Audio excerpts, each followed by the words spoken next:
Hi, everyone. Welcome to our next session. This is a rather special session for us because it's being anchored by a partner who's been a partner in a true sense from the time we actually started WiT-ACE. And I think they've seen the journey of inclusion, innovation, and impact from the word go. So I'm absolutely delighted to welcome Mr. Ritesh Talapatra, who is the managing director of Optum Global Solutions in India. He oversees strategy, delivery, governance in close partnership with clients, operations, and advanced capability leaders. In addition, Ritesh also leads the tech organization at Optum Global Solutions. Ritesh is a veteran. He has over 24 years of diverse experience in sales, in account management, and of course, PNL management. Apart from being intensely engaged with software product development and financial services. Over the last 17 years with Capgemini, he's been in various leadership roles globally, including managing several capital markets and banking relationships out of the New York region. More recently, Ritesh has been based out of India as COO of Capgemini's financial services, as well as lead of the APAC business. In his last role, he was responsible for a large team of over 40,000 people in India serving global clients. Prior to joining Capgemini, Ritesh was working with leading financial services companies such as Bank of America, D. Shaw, and with tech firms such as Hyperion, which is now part of Oracle, as I'm sure you know, DoubleClick, which is a part of Google, and Juice Software in product strategy and design roles. Personally, I think Ritesh is absolutely focused and passionate about the whole inclusion, innovation, and impact space. Today, he's going to take us through his thoughts and journey about how innovation has been triggered by technology and how we can leverage it during pandemics, as has been done in the past. So, welcome to Ritesh. Welcome, Ritesh. So lovely to have you. It's always a pleasure to meet you, and I think have a discussion which varies from technology to healthcare and to all the good things that you're doing. So let me start by asking you in terms of what have been some of your key learnings during the pandemic with regard to digital and health. Um, Thanks for the question and your kind words. But at the highest level, three things jump to my mind. First, I think what I have observed is that the location of care. If you think about the center of gravity of the location of care, it's moved much closer to the patient's home. We've leapt several years in terms of incremental growth in telemedicine, for example. If telemedicine was growing at X%, all of a sudden it's growing 20x, 30x% through the pandemic, and that's a great learning because we now know it works, we now know it's cheaper, we now know it's effective, and how can we now use it to reach people that earlier could not afford or did not have access to the right healthcare. It becomes a very important point that we can now develop on. The other very interesting observation has been that a lot of focus has come on mental health. I'm sure, and by the way, it's across geo, and I'm sure it's you've observed that too, which I think is broadly a very good movement. I mean, I think it's fantastic that we are now thinking of how there are certain demographics, certain locations across the globe, across India, across all geos, that are lagging in access to quality, mental health. And if you start thinking of that and cross it with the telemedicine thing I talked about, all of a sudden you have something powerful as a measure that you can take. So that's the second observation.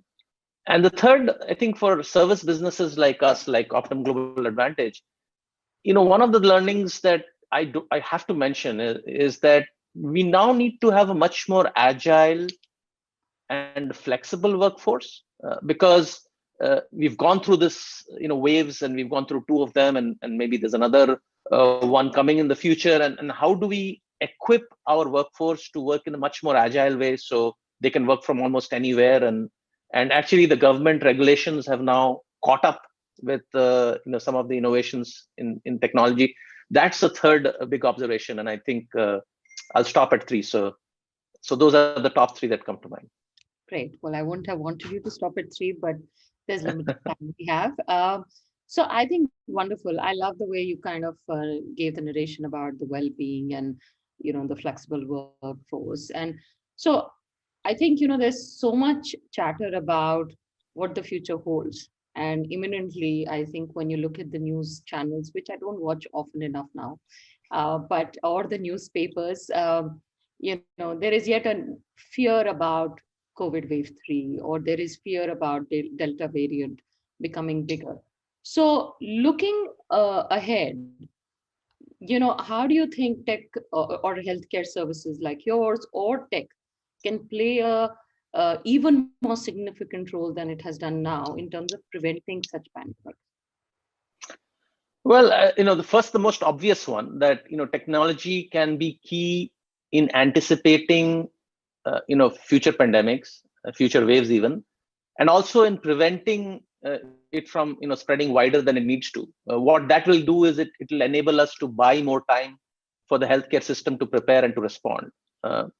It can even enable it. It has, as we have seen with this rapid development of such effective vaccines. It can enable even discovering cures. And if I'm feeling optimistic, I would even say it can form the basis to create a globally coordinated response, so that help goes to where it's needed most and not kept back where it's needed the least. In a more because we live in a very interconnected world, and so the third wave may actually already be being built up somewhere else. We are thinking India, but maybe there's a post Delta variant that's even more dangerous, that's being built up somewhere else. But then when it comes to light through technology, can we weave a system so that we can rapidly focus our resources there, keep it there while our healthcare gets the time to respond and build up for it? Even within India, if it's building up in a certain part of India, can we keep it there while the rest of India catches up in terms of oxygen availability, et cetera, et cetera? So there are some of those that first jump to mind. But I think during the pandemic, technology has shown how it can help educate and empower not just the frontline workers, but also communities at large. And a lot of that education has happened through technology.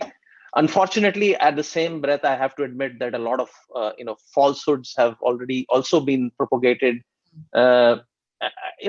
Falsehood gets propagated with or without technology. It just accelerates.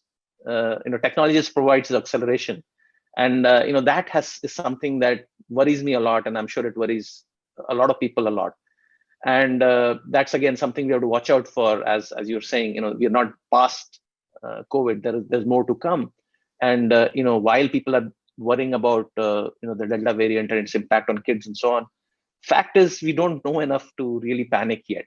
And so should schools open or not? I think we should leave that decision to the experts on the ground, rather than start second guessing it and third guessing it and spreading rumors around it. This is my personal view. Having seen the US and having seen other geos, let the experts bring their expertise and let us all try and follow them to the best possible way.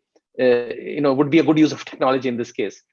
So I think the way, for example, United Health Group would look at digital health is, it's not one thing, but really an ecosystem of technologies, services, interactions that will allow individuals to engage with the health system in a more convenient, maybe digital enabled way, right? So I talked about telehealth technologies earlier, but certainly the point I think I may not have made earlier is that it does take a lot of load off hospital capacity, especially if you're dealing with another wave. So that's one area. The second area is I think I mentioned, which is using advanced analytics to accurately forecast diseases and patterns. Third is mobile and wearable technologies that can support the public health response. Maybe look at case identification, maybe contact tracing, maybe when you intervene, then evaluation of those interventions. Are people getting better with that intervention or not? And not so far away, I think we do see how drones and robots can help in delivering essential services, especially in a pandemic situation. I think all of these are well within our grasp when it comes to technology. And what helps helps me make these statements is that at UHG, for example, we have a rich database of medical and pharmacy claims data, all the way back to 1993, and covering over 100 million lives. We have clinical data for 85 million unique patients. We can use this, rich information uh, for greater good, and obviously it's not just about data. It's bringing the best minds and the best talent available together to leverage that and use that for greater good. That's what really excites me, that there's a lot of good that can be done with data that already exists, inside a big company like ours, but also elsewhere. And how do we leverage that to make people's lives better, to stave off future waves of pandemics, or at least flatten the curve a bit if we can.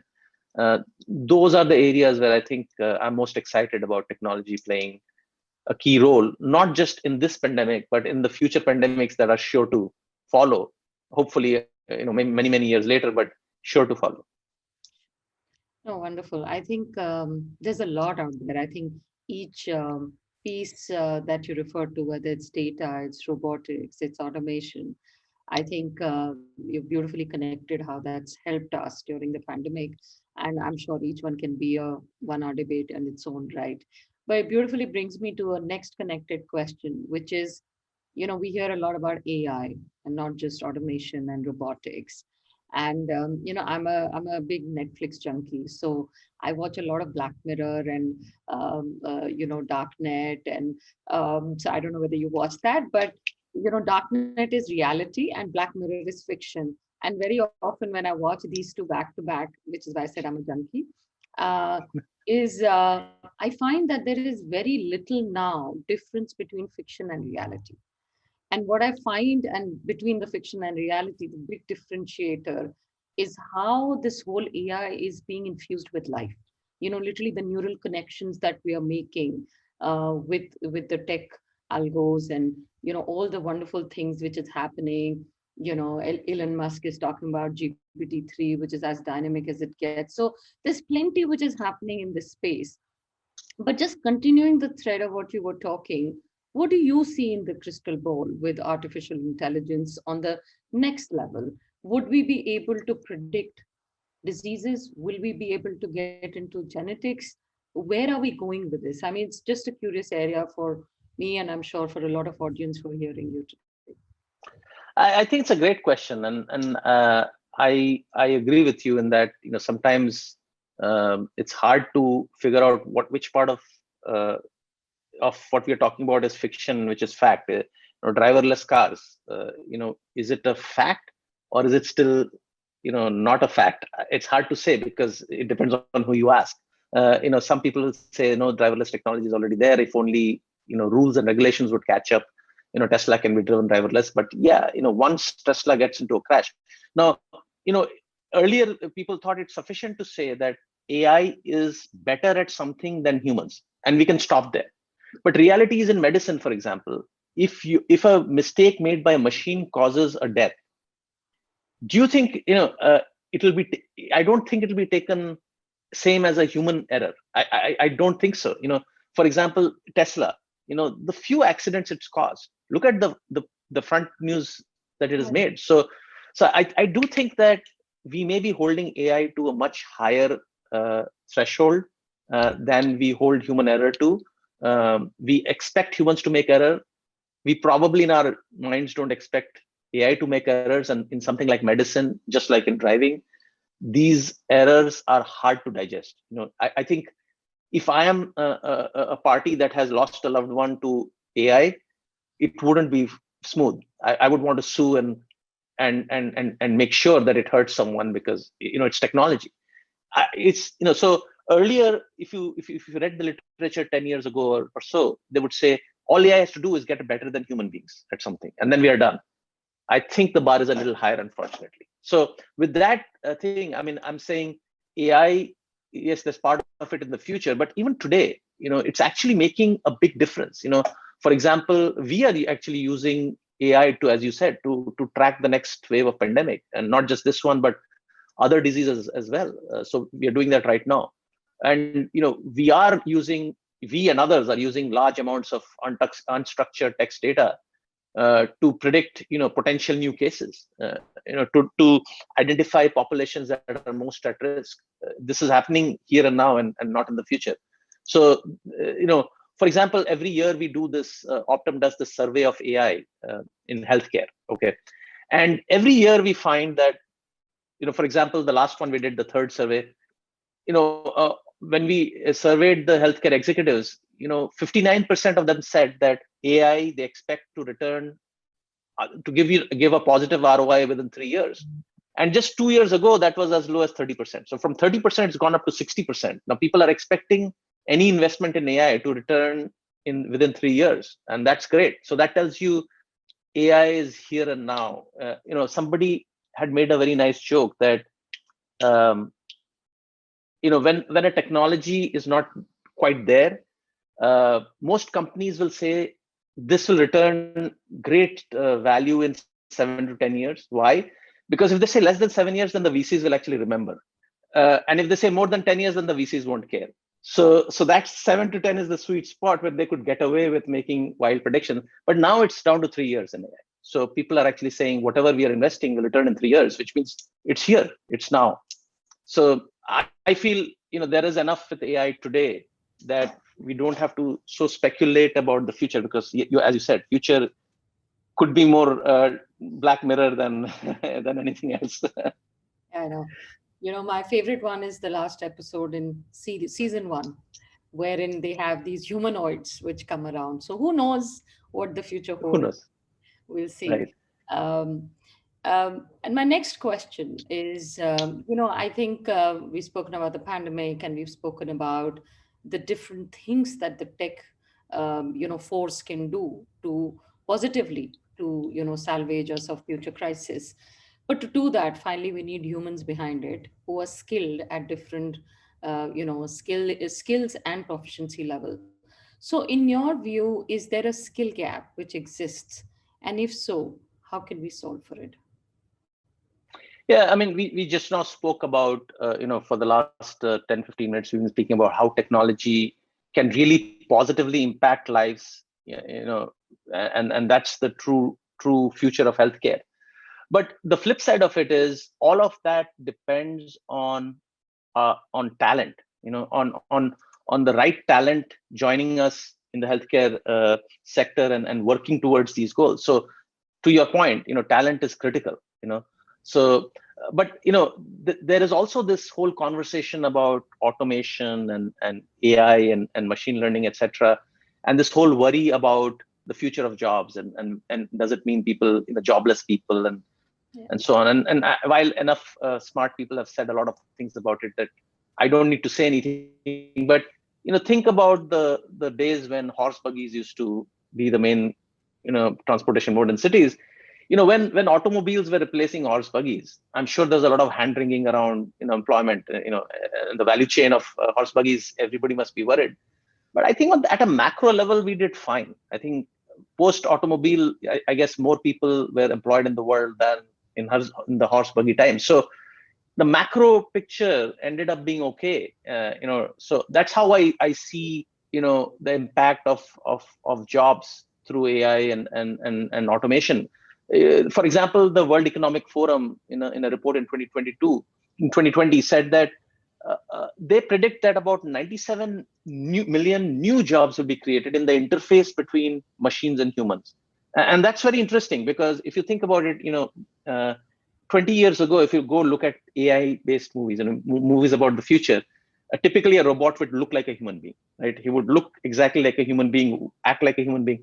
But the most critical robots we are using are actually auto completion when you're writing an email. They don't look like, I mean, they're very specific purpose. They do a very specific, they hardly. So in the end, I think most of AI and automation will actually help us become stronger, will make us bionic, will make us Superman. We'll be stronger, faster, better. and that's the really transformation. It won't replace us, it'll just make us better, is how I, at least in my idealistic way, would like to look at what technology will do to it. But I don't want to stop there. I just want to make a couple of more points. First, let's go back to the horse buggy example I gave you. While I said at the macro level it worked out fine, but think about the drivers of those horse buggies. And they ended up with a skill that wasn't required anymore. And they didn't have the skill that was required for putting, driving automobiles or building automobiles.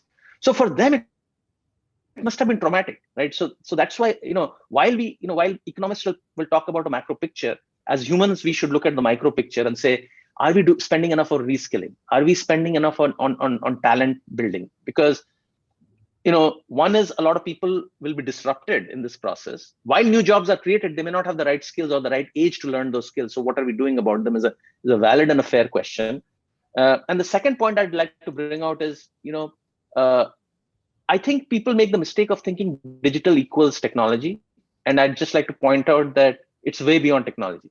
The real impactful digital requires you to understand the business operations, to understand how people interact with the system, to understand usage of that system. So a typical digital team will be formed by a mixed set of skills, and technology talent will be a critical one, will be important one, but not the only one. That's the other point I wanted to make.